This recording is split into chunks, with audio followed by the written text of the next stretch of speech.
Welcome to the Daily Objective. Today's another episode on the series of Fixing Education.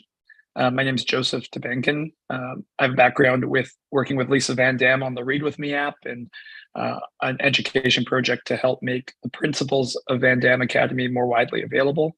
I'm joined today by Kyle Steele, who is the head of school at Van Dam Academy. And we're excited to talk about why teach science in an elementary school context. Before we dive in, though, we do have a special announcement. For people in London, there's the Free Market Roadshow. It's an event that will be linked to in the chat. It's also going to be live streamed on this channel. There's going to be two topics. First topic is lessons for free market advocates from Liz Truss's time in office. And the second topic is going to be on the enemies of entrepreneurship. This is going to be tomorrow at 6:10 p.m. UK time. So that's April 18th. At 6:10 p.m. UK time. And the second topic, enemies of entrepreneurship, will be at 7:40 p.m. UK time. So that'll be streamed on this channel, and definitely attend if you can. There'll be a link in the chat, as I mentioned. So back to today's topic. We do have a special announcement at the end also that I'll save, but we're here to discuss, why teach science in the classroom, what's important about science, and I'm excited to have Kyle here to talk about that. And I do want to get into things like how Kyle, you choose subjects at Van Dam Academy and what goes into choosing curriculum. But before that, I'm interested in just getting a level set of what a science curriculum looks like, what would be included in a proper science curriculum, and if you could give everyone an idea of that. Yeah. Well, I'm happy to talk about that. And thanks for inviting me on to talk about this. I think it's going to be a lot of fun. You shared some of these questions with me last week, so I've been mulling them over. And I think that starting with defining science education is a good place to start, because we've all had different science educations, and this ARCUK has an international audience, and there's different approaches to science across the globe. Very few people really liked their science education. I know I didn't like my science education. And so if we don't have a clear picture in our head of what we mean by a good science education, the conversation is not going to go very far. I thought of a few examples that I've actually witnessed in the classroom that I thought were really, really effective. And so I thought I could share some of those and use that as a way to talk in a more concrete way about what good science education should look like. The first one that occurred to me, I saw just this past school year, a teacher in upper elementary, so 4th or 5th grade. I don't know how to translate that to UK grades. I'm sorry about that. That's about 10 years old.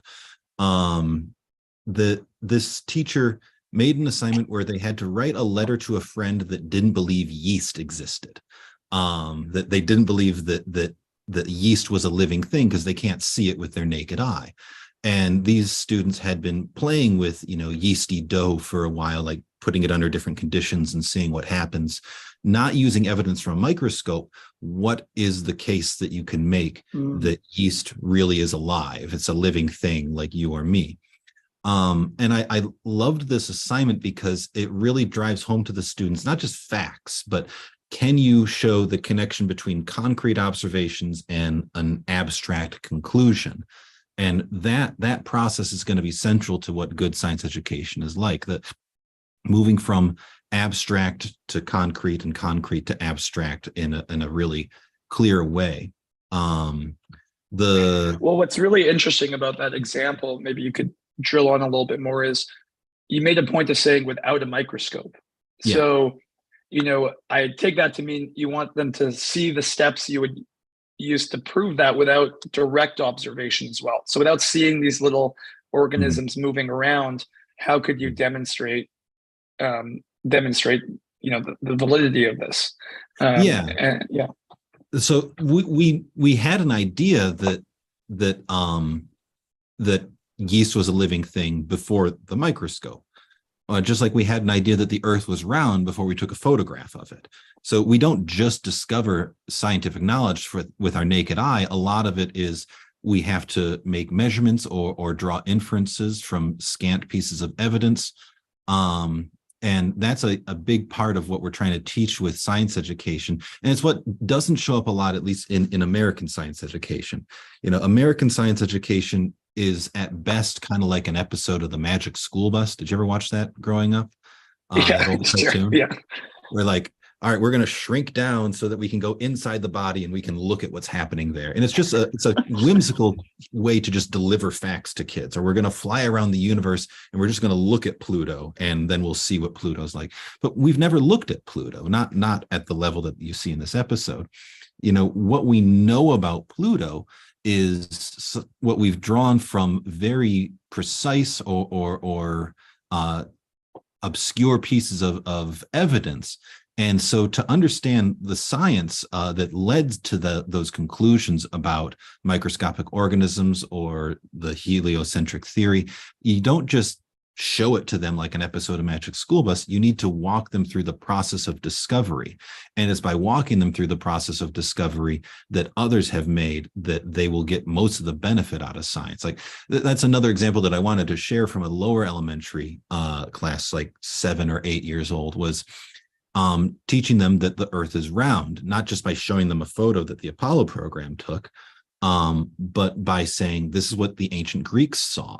They saw that ships sink as they go out to sea, as though they're going behind a curved surface. And they noticed that during lunar eclipse, the shadow of the Earth is round as it goes across the moon. And there's more observations that the Greeks made. And so it's not just a delivery of facts to the kids. It's showing them a connection between, it's showing them a connection between observations or prior conclusions and more abstract conclusions. And it's also walking them through, well, how do we make these observations? How do we gather all this data? How do we measure this stuff? Because that's one of the biggest challenges in science is how do we measure the stuff that we're theorizing about? I want to share just what I like about that second grade example is we can't observe everything in the classroom. We can't observe a lunar eclipse anytime we want to. But at the very least, the science teacher can describe what other people have observed and describe what other experiments they've made. So that hierarchy between the abstract conclusion down to concrete observations is preserved. Can I share just one more example from junior high? Yeah, please do. Yeah, because one of the things I am curious about is how does the curriculum change from lower elementary versus, old? Is there a big difference? Are the fundamentals the same? So I'd love an example from, junior high as well. So grade 7 and 8, I think is. Oh, yeah. So for junior high, one of my favorite ones that I ever saw was in a course on physics where they had been studying simple machines for a while, like from classical science, that they had learned what the simple machines were and kind of their definition and had seen examples. And then for their test, they were just given a corkscrew or given a can opener and said, all right, draw a diagram and identify as many simple machines as you can, and then explain why it's a simple machine and why it's this simple machine and not that other simple machine. And so what I like about this is that we're climbing down the hierarchy this time. We have these abstract concepts of the simple machines, and we're applying them and identifying them in concrete reality. And so a good science education, I think of it as like climbing up the ladder of hierarchy and climbing down the ladder of hierarchy. And that process is done for all kinds of things in the physical world. But you were asking to kind of describe in more detail what separates younger grades from older grades and the way a good science education should look. Yeah, is there a big difference in the way a lesson would look? Is it just the nature of the material gets more abstract? At a certain level, you could say it's just going to get more abstract as it gets older. It's going to be more quantitative instead of qualitative as it gets older. You actually get into the measurements and mathematics as you get older. But one way that I like to explain it when we're doing life sciences, the youngest grades are going to do naked eye life science, things that you can just directly see. A lot of taxonomy and some anatomy. And then once you get a little bit older, then you can move on to science that you can learn with dissection, which would be the next phase that humanity went through, is that we started to have dissections kind of in the Renaissance. And so then you can get into deeper anatomy there. Then maybe the next level up would be the science you can learn with a microscope. Again, that maps onto the historical progression. First, we had our naked eye observations, then we had dissections, then we had microscopic observations, and then maybe once you get to high school, you're ready to learn some science that you need a chemistry set for. The life science depend on a chemistry set. Now, that's just a very broad, rough outline. There's nothing that says you can't learn something from a further category at an earlier age, but the progression as the kids get older is that when they're younger, it's going to be a lot of concrete observations, things they can figure out with the naked eye. There's going to be very little measurement. The abstractions are going to be low-level abstractions. And then as they get older, you get higher-level abstractions. You go further along the history of science, that you require more tools to make observations and measurements with. Does that paint a clear enough picture for what I see? Yeah. I think so, but I also see the connection, or the thread that they do have in common that you've been explaining, which is really starting to help them see the process of science, or the underlying good habits and practices of going from observation to these abstract ideas without directly observing them. And there's going to be a little bit of that for each age group, even for the younger ages. You're really instilling that even at the younger ages. Yeah. And because it's very easy to do that at the younger ages, because the conclusions that they're drawing are so close to the concrete level. This is a different subject. This is an art appreciation, but I teach art appreciation to second grade. I did just before I hopped on Zoom. And I had them look at a painting, and they provided me with some conclusions that they drew, like, oh, this person is sad and shy. And then I had to say, well, what can you point to in the painting that would back up this conclusion? And so at that young of an age, they're fully able to kind of reflect and say, all right, this is an inference, and this is an observation that leads to the inference. What I'm describing here, the connection between particulars and universals, or concrete and abstract, is not unique to science necessarily. Like in literature class, they're going to draw conclusions about the novel or about characters that need to be rested in evidence from the text. We could go through every subject and talk about how there's going to be, if we're training their conceptual faculty in education, that means we're training them in the ability to make observations and come up with principles or conclusions or concepts from it, and then to do the reverse as well. But there is something, so in a certain way, science is not unique in comparison to other subjects, but then in other ways, it's obviously so powerful and so unique and so rigorous and so inspiring. But we can get to that later if you want. Yeah. So now that we have a good foundation for what a science curriculum will look like. I do want to ask about what goes into the process at Van Damme Academy for selecting subjects or material. So why should science be included versus, maybe computer science or programming doesn't? Before, I want to thank Mary Aline for her contributions, and definitely stick around, Mary Aline. If you wish you had been taught science this way, we do have an exciting announcement at the end. So yeah, Kyle, moving on to what goes into, what are the standards you have at Van Damme Academy for selecting which subjects you're going to teach? Yeah, it's a good question to ask, because it's not a question that people ask very often. And when they do ask it, they usually don't put a lot of thought into it. We kind of just have these subjects that we've inherited from history, that there's going to be math and science and history and literature and a few other things. And that's just kind of what education looks like. That's what we grew up with, our parents, our grandparents. And we don't often ask why. And that is really dangerous.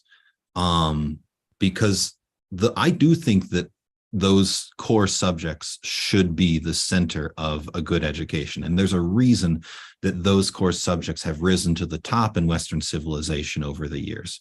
But if we don't reflect on why and give a full-throated defense on why everyone needs to have the core academic subjects, then they're going to get subverted. They're going to get twisted. We already see that. We don't really have literature class.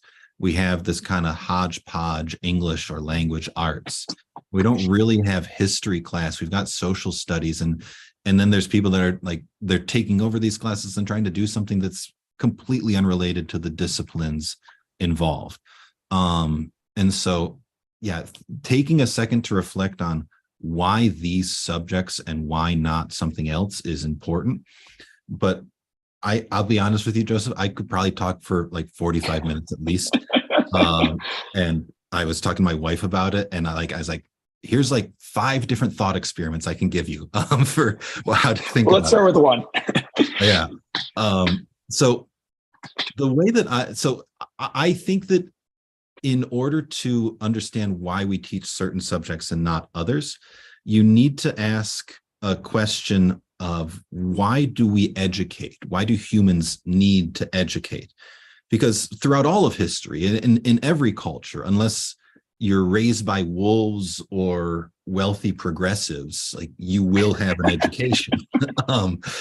It could just be, this is how to hunt and gather, and these are the taboos of the tribe. But every single culture throughout history, it might be more or less formal, but every single culture is going to train its young in some knowledge. And or you have to understand the facts that give rise to that in order to figure out what subjects are good and belong in the curriculum. And every single culture really can't escape the fact that children are born ignorant and helpless. They don't know anything. They have no skills. They're adorable, so they've got that going for them. But and it takes time and a process to get them to the point where they do have knowledge and they do have an ability to take care of themselves. A lot of things come automatically, like walking and talking, unless there's something wrong with them, like Helen Keller. But many other things will not come automatically, and they require adults to share that knowledge with you in one way or another. It might just be repeated exposure. You're hanging around the people and you kind of pick up on the social norms, or it might be direct instruction, or it might be a formal education in a classroom. But children are born ignorant and helpless, and it takes a process to get them to be fully functional adults. Related to that, you have to recognize that adults know something that kids don't. That the knowledge that our society, our civilization has, it's been hard won. And we want to make sure that what we benefit from, the knowledge and the technology and the customs that organize our world and make it a good world to live in, we want to make sure to share that with our kids. And I think that's fairly universally true, not entirely, but broadly true. The other thing that needs to be recognized is that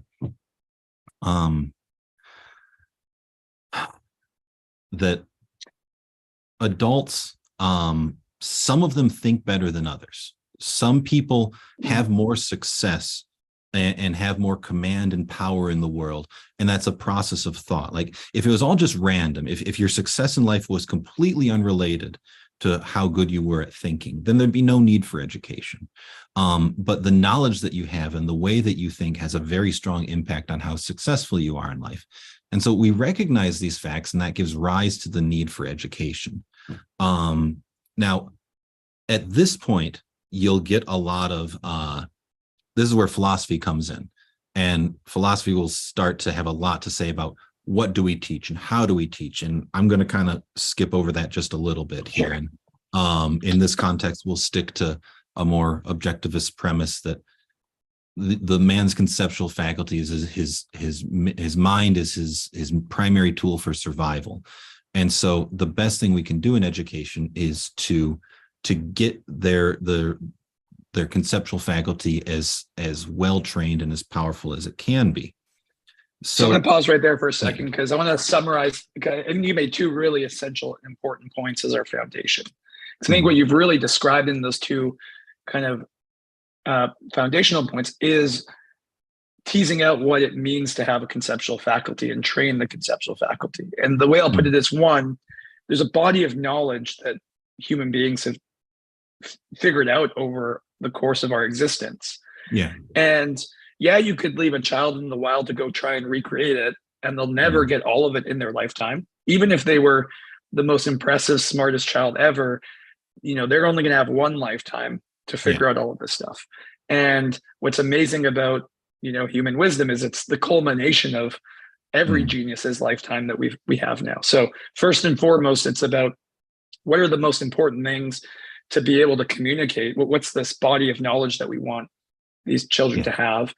And then second, I think you're saying is, in addition to just facts and knowledge that we want to pass on, that they can then go and extend, it's how to have a framework of thinking about those things. So looking at the best minds and the best ideas and principles that have emerged and making sure those are instilled into the framework of their mind so that they're empowered with not just habits and thinking patterns or frameworks, but also a body of knowledge. And I think those two things are key. It's not, can't have a conceptual mind without specific material too.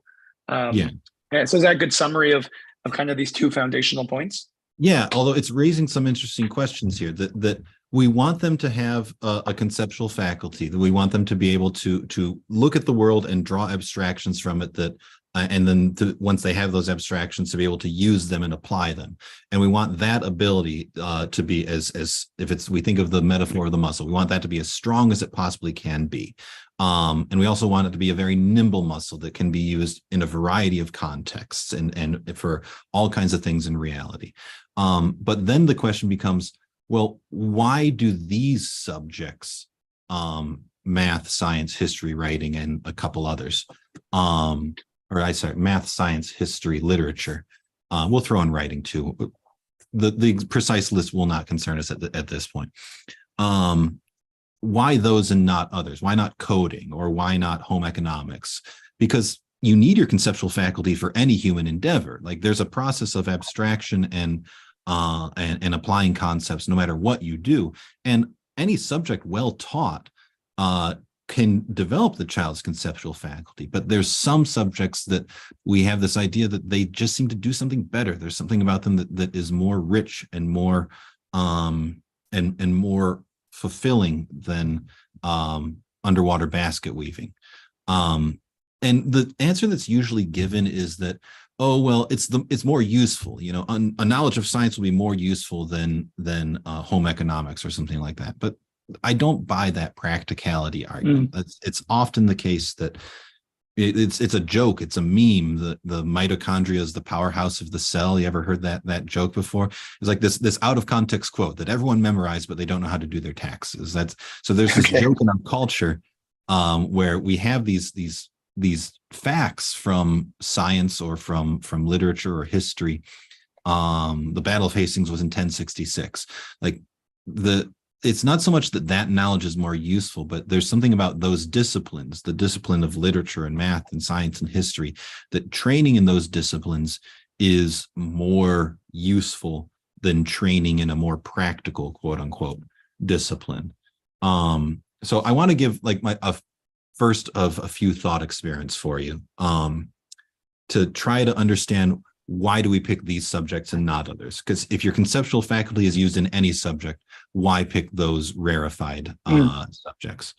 So I want you to imagine that you've got a family, you've got kids, you're driving through Montana, and there's a cataclysm that destroys all civilization.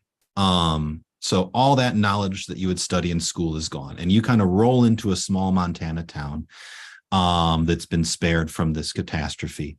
And you need to figure out who's going to train your child in that town.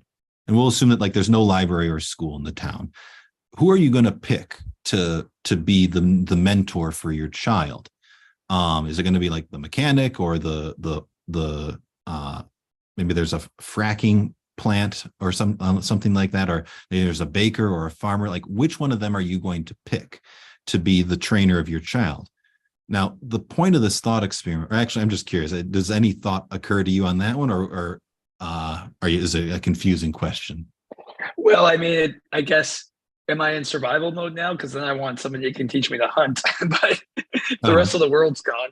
But if we're trying to rebuild civilization, I want whoever has the most knowledge about Yeah, we'll I assume guess, that yeah. the small town is self-sustaining, so you don't need to worry about getting food in your belly. I see. So I'm going to want whoever can bring my kids up to speed the most so that they can start to, you know, Yeah, um, do something productive and maybe extend it as well. Maybe extend a certain yeah. field or do something interesting. And yeah, There's no actual right answer. It's not like, you sure. got to pick the baker, and here's the clever reason why. Yeah.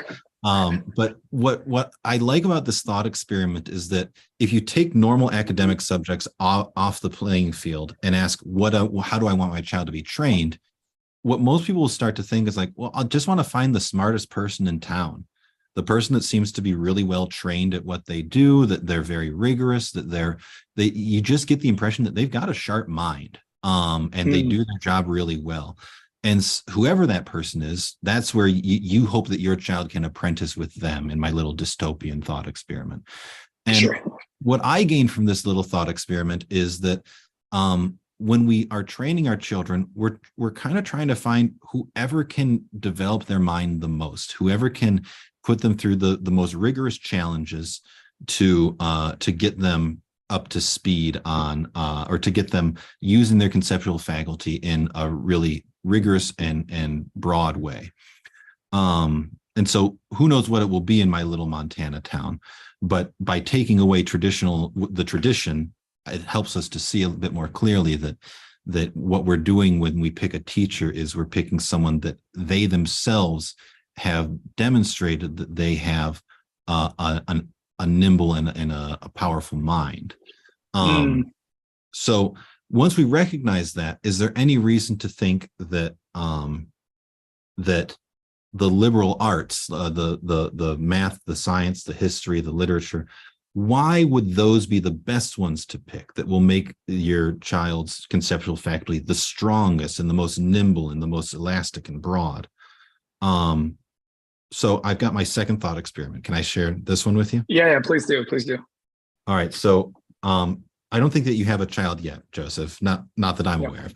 But let's suppose that your son is born, and on that day you are visited by an oracle who can give a perfect prediction of the future. Okay, you have no reason to doubt this. Set aside the mysticism, and they say to you, in 20 years there is going to be a monumental history-shaping event. The entire world as you know it will be completely unrecognizable. But I can't tell you what it is. It's not clear enough. My vision isn't clear. I don't know if there's going to be a portal to another dimension or a political change or a radical new technology. I don't know. But in 20 years, there's going to be this event and the world will be completely different. Now, if you are raising your child under that prophecy, how's that going to impact the education that you give your child? What sorts of things are you going to want to do? Like, you can throw out coding because you don't know if coding is going to be what they need in the future. Right. We're not going to stick to like practical things like, I'm going to teach them to join the auto union because that's really dependable or something like that. Sure. What are you going to do with your child's education with this knowledge that there's going to be a cataclysm or a joyous miracle and the whole world's going to be different? How are you going to educate your child with that uncertainty? Yeah. I mean, the first thing that comes to mind is I'm going to want to find out what's timeless, right? What are the timeless principles or pieces of knowledge that have proved themselves to be the most valuable in any situation? Yeah. Are there any principles like that over the course of human history have proven to be timeless in that sense? So like knowledge from science, that's pretty timeless. And the wisdom that's been gained in literature, that's pretty timeless. Cultures do change over time, but human nature is relatively stable. And so you're going to try to look for knowledge and skills that will be as broad as possible because you don't know what your child is going to have to face in the future. Now, the reason why I do this thought experiment is that we actually live in this world. Like, the world 20 years from now is going to be completely unrecognizable. Like, remember back to 2002 or 2003, like the Iraq war was just getting rolling. Could you have predicted any of the stuff that we're doing right now and what's going on? It's the only difference between my thought experiment and reality is that it's not a single event, it's a slow progression. And so if you look at through this kind of radical uncertainty that we have about the future, and you craft an education to reflect it, you're going to want it to be as broad as possible, and you're going to want it to be you're going to want to give them training in the knowledge that is, in a sense, timeless like that. Now, the core liberal arts subjects like literature and history and science and math, they fill that role. They stretch the mind in lots of different directions. They train your conceptual faculty to work with really big things like quantities and the physical world and the human soul and history and time. And so if you recognize the uncertainty that you face in the future, then turning towards a liberal education makes sense. And actually that maps on really well to what's happened throughout Western civilization. That's what's been unique about European civilization, is that there have been so many power centers that has been a lot less stable than other parts of the world. And so the peasants, they learn to farm because they can pretty much expect a stable status quo through, classical times and medieval times. But at the higher levels of society, they don't know what the future holds. They don't know if the kingdom's going to be intact or not. And what has happened iteratively over time is that we've looked around and asked ourselves the question, all right, who's the smartest person in our society? Because I want to make sure my kid can think like them. And the people that have held that title of the smartest person has changed over time. Sometimes it's been, the theologians and the doctors and the lawyers, but it has progressed iteratively to the liberal arts education, where we have these core subjects that give you the broadest, the broadest training possible. Now, I hold out the possibility that maybe sometime in the future, one of these subjects will be replaced by something else, or it will be, there'll be a new thing that we add. Maybe coding will be so rigorous and it will train your logical faculty in such a remarkable way that it does become a part of the core curriculum in a century or two. I don't think so, but maybe it could happen.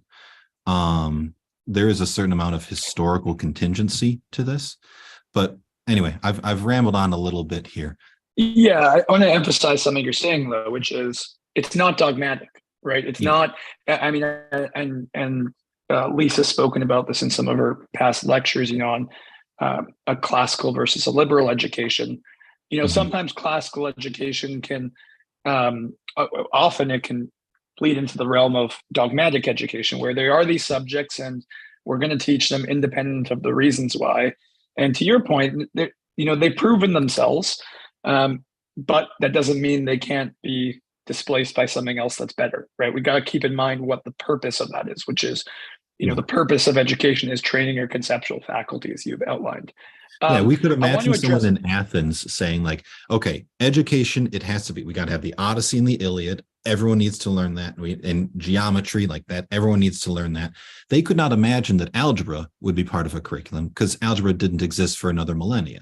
They couldn't imagine that Cyrano de Bergerac could be part of an education because it didn't exist yet. So, as humanity, as our knowledge progresses, because what I started with was by saying that our society has gained this knowledge that's really, really valuable and we want to pass it on. Well, the knowledge that we've gained is going to change over time. And that means that the curriculum is subject to change. It's going to be subject to the Lindy principle. Have you ever heard of that before? I got it from a Taleb book. I don't know if it's originally his, but it's this idea that the older something is, the more likely it is to last longer. So like, it's actually funny because the original Lindy principle was a bunch of actors trying to predict which musical would last the longest in the Lindy Deli in New York. And they eventually noticed that the longer a musical has been on Broadway, the longer it's likely to be on Broadway, whereas a shorter time is going to be all around longer. So I would definitely bet that math is going to be part of an education for a long time, for the longest time. And if I have to predict what's going to be part of the core curriculum in a millennia, I'm going to bet on math and science and writing, and I'm not going to bet on coding. But there's still a possibility, just like in Broadway, Phantom of the Opera is finally going into retirement. There's still a possibility that new things will happen and new knowledge will be discovered that we think kids need to have. Yeah. So before we move on to the specific role science then plays, because I'm Mm. interested to dive into that, I want to address Bonnie in the chat. Thank you. She asked an interesting question that relates to something I'm interested in. She's specifically interested about limiting screen time and screens being part of Oh, life today. So shouldn't teachers learn to, or shouldn't students learn about screens? And the category I've been thinking about this is skills versus subjects or yeah. disciplines. Mhm. So, something we're seeing often is the injection of coding into the classroom or entrepreneurship lessons. We should be teaching students these skills. You used the example of home economics, and I think you've demonstrated already why there is an important distinction because skills are less permanent, they're less timeless. And I wanted to bring a specific example I observed watching you teach that maybe you could dive into a little bit more. That I thought highlighted this really well because I have a background in programming. I learned that in my early 20s, and I love it. But I had an experience watching you teach math that just hammered home for me so clearly why I would never want my child to learn programming. I'd want Mhm. them to be taught math by you. And I won't remember the exact problem you were working on, but I think it was a subtraction problem. You were teaching pretty young students, Third and I grade, think it yeah. was something along the lines of like 72 minus 8, right? Mhm. And you took them through a series of a few different ways they could approach that, rather than just showing them one method and having them Mhm. solve that one way. You gave them a few different, what I'll just call algorithms. So I think one of Mhm. them may have been, instead, do 70 minus 8 and then add 2 back at the end of it. Yeah. Um, and maybe you can give a few other examples because in that moment, it was so clear to me, oh, if I learn math this way, I'll be able to program way more effectively. Mhm. The skills, the principles, the method I was seeing you teach was much more essential and timeless to what happens when you're actually coding. Yeah. The thing that makes coding unique is quite simple to learn, the actual syntax, but the skill I was seeing and the way we were developing their minds I was seeing was timeless to me. I could see Yeah. that being applicable in coding, but a lot of other things. So I don't know if that sparks any thoughts for you. If you have other examples that Sure. help concretize this more. Yeah. So it's the question. Sorry, what was the questioner's name? Bonnie. Bonnie. So I can't see the chat, so I'm going to try to do my best to synthesize what she's saying. The question is really about, should we prepare them for particular things in their future that we expect to be in their future, and really what role does the particular play in their upbringing and in their education? And the point that I am making is, I also want to say I understand why entrepreneurship and coding is trying to poke its way in. And I think it's good that it's trying to poke its way in. These are the people that we revere the most in our culture now, and we revere them for the work of their mind. And so it's not wrong or bad that parents or teachers are like, well, how can I try to make my students like these really smart people in our society? I think that there's something that's a little bit misguided about it, but I don't think that it's wrong to if you're looking for guidance, to just look around and see who are the smartest, most respected people in the culture right now. But I think that the role of the particular, or I like to call it the historically contingent, should be really small, because that's how you train your kids to be buggy whip makers. You train them to do something that looks like it's ubiquitous and then it's gone in a decade. Or when I was growing up in Michigan, I would have been encouraged to train for the auto union. But the auto unions aren't in Michigan anymore. Well, they're still there, but not a lot of jobs there. And we might train a whole bunch of kids for coding, and maybe AI makes it so that coding is not that necessary in the future. Now, I'm not trying to say I know for certain that coding is going to go obsolete. But what I'm saying is, it's getting to that uncertainty that I was talking about before, is that the degree to which something needs to be in their education, at least one of the factors is, how certain are you that that's actually going to be in the future for them, that they're going to, and the more you get down to practical skills like that, the more likely it is that it's not going to be valuable. Now, another caveat I want to put on this is that not everything that we teach is for practical purposes. I really hope that my son is 3. He hasn't started sports yet, but I really hope that he has a sport in his life. not because I think he's going to be a soccer player for his profession, but because there are things you gain along the way of these things, of these skills or pursuits. So maybe learning to code in your childhood really focuses you, makes you rigorous. Maybe it makes you creative. Maybe there's a lot that you gain from it. And if you if you include that in a child's education for those benefits, that sounds great. But if you're just giving kids screens because you expect them to have screens in the future, like it's a very simple, concrete expectation for the future, setting aside the fact that you're not giving them the most rigorous training for their conceptual faculty, that you're leaving that on the table, you're leaving that on the table in exchange for something that could very easily be gone or be less important.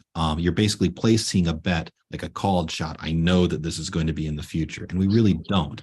And our ability to predict the future is, I think, decreasing as the rate of change. Yeah, so that's a really good way to put it. Like on that topic of skills versus disciplines, it's not that some of these skills don't have benefits or can't mimic some of the training that the disciplines do. It's that, are they timeless? And more importantly, what's the motivation? Is it to replicate a concrete thing that you believe they're going to need? Or is it to develop these more timeless conceptual faculty that the child needs in order to succeed in any field in the long run? There's another variable that I want to throw into this just to make sure that we get as much nuance as we can. A lot of it depends on the teacher too. We're talking about this just in the abstract of the subject. But let's suppose that my choice is between, an uninspired teacher union teacher that's going to teach my kid algebra, or this really exciting, passionate, knowledgeable coder that has an after-school club. I am absolutely signing my kid up for that after-school club, because there's a lot that they will probably gain more from that coding class than they do from an algebra class taught by a boring, uninspired teacher reading straight from the textbook. So there's more context. That this is not to say like anyone that's offering coding classes or entrepreneur classes is just a snake oil salesman. There can be great reasons to do these things that are not core academics. But when we're thinking in just the abstract, like all other things being equal, which pursuit is going to best prepare their conceptual faculty, I think the core subjects, the liberal arts, rises to the top and wins. Yeah, and I wanted to share one other example I thought of as I was preparing, of just, I do a lot of my primary job right now is business and entrepreneurship, and I was thinking or reflecting a little bit about, what do I wish I was taught entrepreneurship in school? And I've been getting more and more exposed to, Van Damme Academy materials now than I did, in high school. And take something like literature, for example. And, I now know you leave Van Damme, if you're a student, you leave Van Damme Academy with this catalog of essentialized characters, right? So you've got, if you've gone through Mrs. Steele's class and Miss Van Damme's class, you get, this very rigorous training, but you have this catalog that you're left with of all these essentialized characters and the nuances among them. And so much of business, for example, is dealing with other people and relationships. And I can't tell you the number of times now where I am interacting with somebody, I'm very quickly able to learn about them by relating them to one of these characters. Yeah. So aside from just the method of understanding how to think about people that you get through literature, I've also got now this whole catalog that I can refer to that can help me in figuring out, is this person friendly, or do I have to watch out for them? How are they going to be in the negotiation? And so even though you might not be able to directly see the relationship between literature and business, it kind of speaks to the essential nature of it, well, in a lot, not just in business, but in all sorts of areas of life, you need that material that you get through literature. Yeah, or we could talk about history as another example of this, that like knowing that the Battle of Hastings was in 1066, that individual fact is not directly relevant, but knowing the factors that led to the Norman conquest and the consequences that came after that, for example, like the disinterested Norman nobility created like groundwork for a bit more freedom in the English context. That those sorts of things, they can be useful metaphors for your own life, and knowing how other human beings have pursued values throughout time and the consequences of different strategies, that can become relevant to you, even if that particular piece of knowledge is not relevant in some way. So I yeah, think that's no, a good segue, because we've spoken a little bit about literature and history just now, how it contributes to the conceptual faculty. Justin asks, which is a really good segue, so thank you, Justin, for the question, super chat. Why teach science when most jobs don't require it? So I think another way I'd frame the question is, okay, well, what specific role does science play in developing the conceptual faculty? What sets it apart from literature and history, right? Why can't one of those subjects do what presumably, if you're going to include science, it does something slightly different than the other subjects. So could you speak to that? Yeah, so it's a very good question to ask. Like, I don't see the cash value of knowing that mitochondria is the powerhouse of the cell. So why should I take the time to learn that? And it's the reason that we have science among the subjects that should be taught in our school today, is that science. So I was mentioning this a little bit before, that in some ways science is not different than other subjects. Any subject can train your conceptual faculty, because you need your conceptual faculty for any human endeavor. But science there's a few virtues that really make science a way that you want your child to learn to use their conceptual faculty. For one thing, it's dealing with the whole physical world, living things, moving things, electromagnets, anything within the physical world is going to get wrapped up into science. And so by gaining more knowledge about that, and by practicing using your conceptual faculty on the physical world, it'll make it easier for you to get through the physical world, which we're all in. Now it's not going to be a sort of direct thing like, oh, because I learned how to calculate ballistics in physics, there was this one time where I had a trebuchet and I really needed to knock out my neighbor's, fence. It's not going to be a direct connection like that. It's going to be a bit more in the back, where the world around you is not as mysterious. It's sensible, and you understand a lot of the things that are going on around you because you've had this education that's led up to it. Another thing that's part of the virtue of science and why it deserves to be there is that there's science, more than any other subject perhaps, can show the power of the human mind, the amount of the world that we now have command over as a result of science it can't be beaten by other subjects. Maybe different teachers of literature and history will argue with me about that, but it's certainly stupendous, the command of the world that we get from our society's understanding of science. And so it illustrates the power of the mind, and it conditions the child to see their own mind as powerful in that way. And another thing about science is that it's hard to beat how rigorous scientific thinking is. A good scientist that is very careful to in the way that they gather data, in the way that they draw conclusions from that data, and the way that they apply those conclusions. That's a very precise process in the sciences, more precise than you see in other fields. And so it does a great job of introducing that precision of thought to students in the use of their conceptual faculty. And another virtue that I see to science that I think is what earns it its place, its hallowed place in the realm of education. I'm sorry, I just had a brain fart. I'm sorry about that.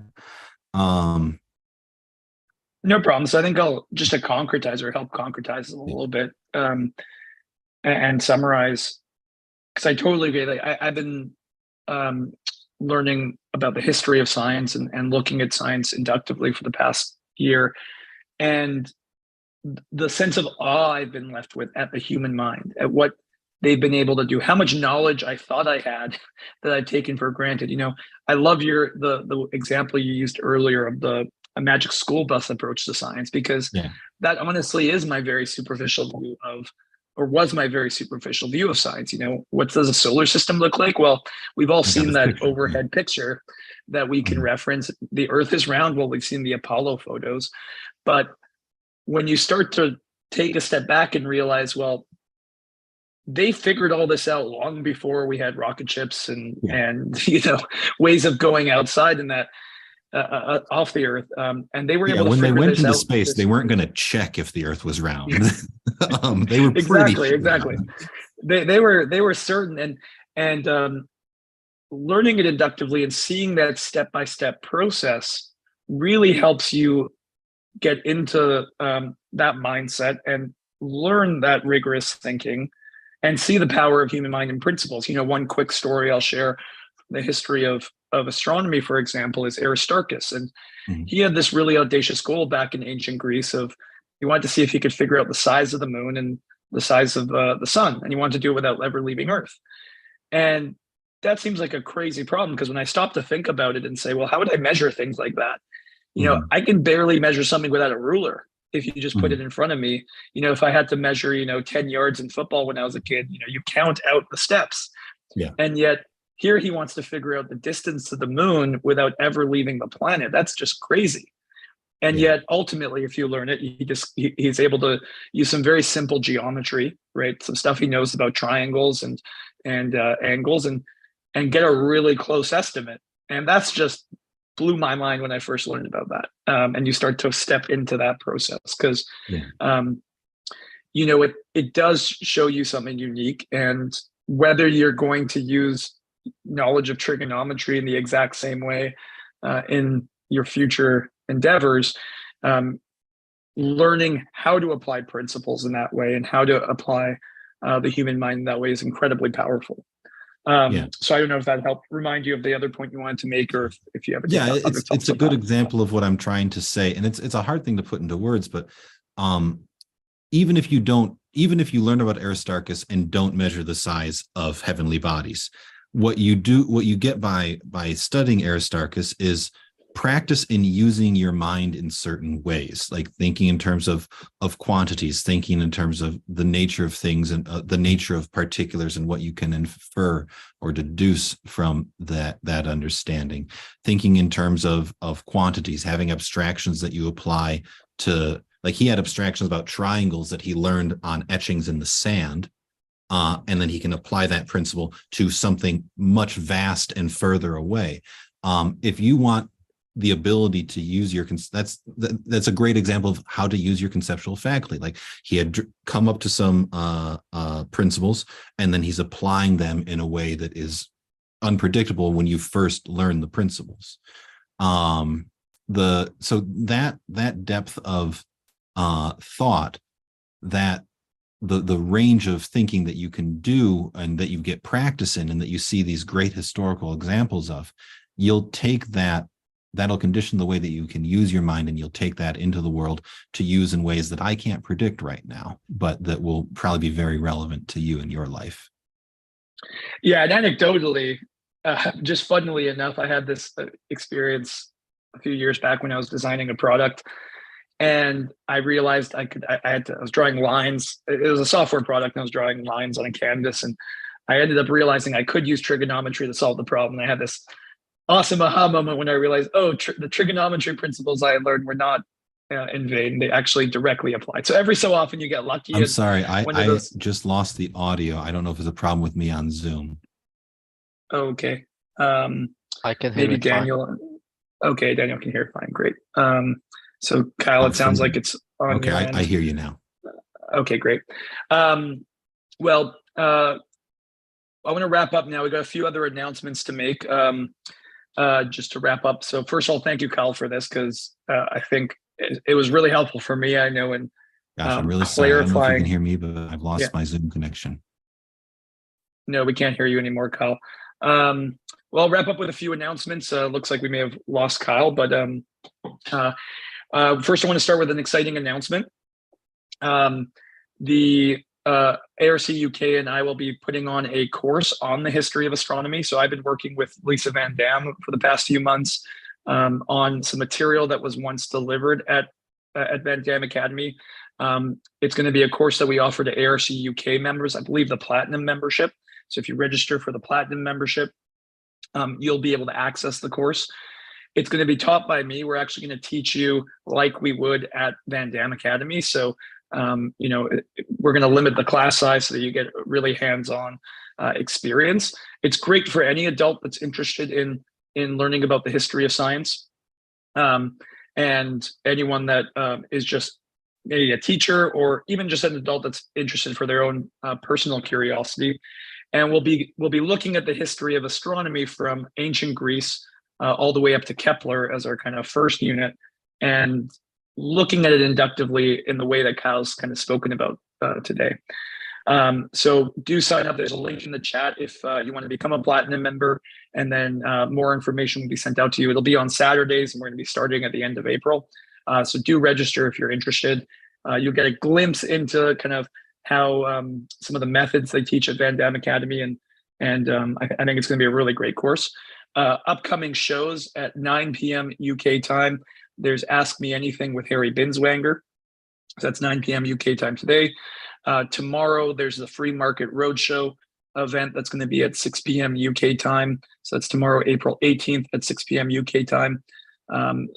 First panel is going to be at 6:10 p.m. on the lessons for free market advocates from Liz Truss's time in office. And then at 7:40 p.m. UK time, it's going to be the enemies of entrepreneurship. And there are links to that in the chat. Thank you again, Kyle. Sorry we lost you at the end. Hopefully you're back now with us.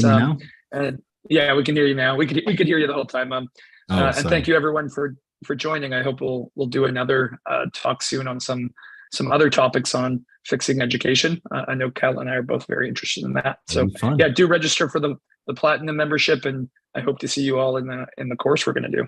Thank you again, everyone. Bye.